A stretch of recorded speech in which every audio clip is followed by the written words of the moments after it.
Outer space. Dead silent. The stealth ship slid through blackness, invisible to sensors, radar, and light itself. A shadow inside a shadow, guided by nothing but inertia and resolve.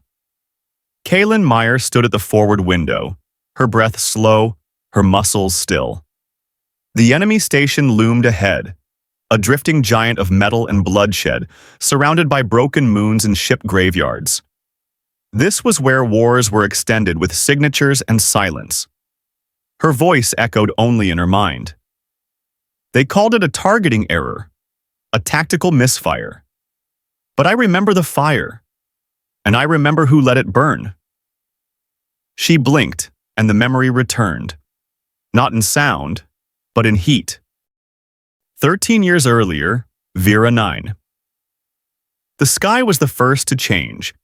Kaelen had been walking back from the rations depot with a bag of nutrient tabs and a sweet stick half melted in her palm. The world was golden, warm, quiet. Then the air shimmered. And then it screamed. She dropped everything and ran, faster than her 10-year-old legs should have carried her, sprinting toward the small dojo that sat beneath the colony's stone ridge. But when she crested the hill, there was no dojo, just glass, and flame, and silence. Bodies didn't burn on Vera 9, they evaporated. A shockwave knocked her flat. She crawled until her hands bled, but no one called her name. No one answered her screams. The sky was still screaming when the dropships arrived to pick up what was left. Refugee shelter, months later. Kaelen didn't speak. She didn't cry. She didn't sleep much. She kept a scrap of cloth in her pocket, a torn ribbon from her mother's training uniform. Most had forgotten what the symbol meant. But one didn't. Sora Dalen sat beside her one night, older, sharper, quiet. She spoke like someone who didn't care if she was heard. But Kaelen listened anyway. "Your mother once taught me how to walk without sound," she said. "She said war would forget that skill. She was wrong." Kaelen didn't respond. Not at first. But the next night, when Sora moved through the empty bunk room, Kaelen followed. Step for step. Shadow for shadow. The training didn't begin with weapons. It began with silence. Present day. Inner corridors of the Tharaxis station. Kaelen moved through the alien station like a shadow on ice. Her cloak bent light, her suit dampened sound, and her breath came in perfect intervals. She drifted down curved halls lined with strange, pulsing architecture. Everything was alive here, in its own way. Tharaxis stations weren't built. They were grown. 16 years of war. We lost cities. They lost moons. No one ever won. Only endured. She passed a pair of Tharaxis sentries, massive and beetle-armored, speaking in ultrasonic clicks. They didn't see her. They never would. We tried diplomacy. They tried occupation. Each treaty dissolved before the ink could dry. So Earth made a decision. We'd stop fighting fire with fire.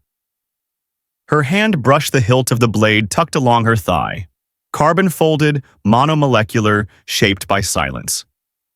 They made me instead. Security gate. Inner sanctum.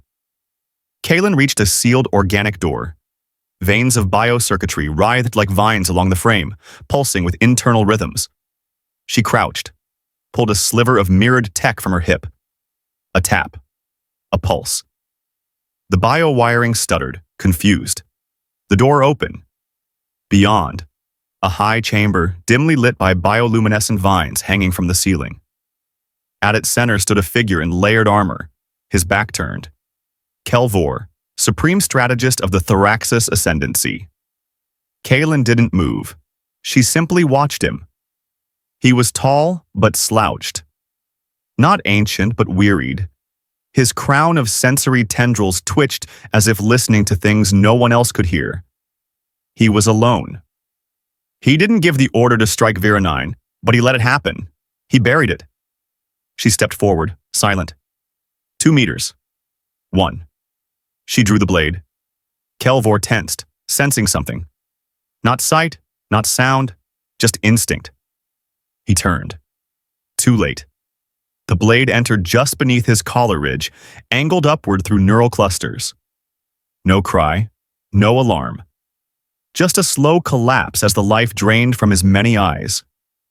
She held him until the last breath shuddered free.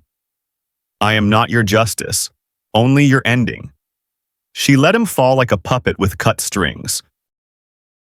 Extraction.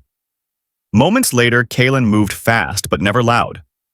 She retraced her path, bypassed the patrols. The station's heartbeat never changed. No alarms, no lockdowns.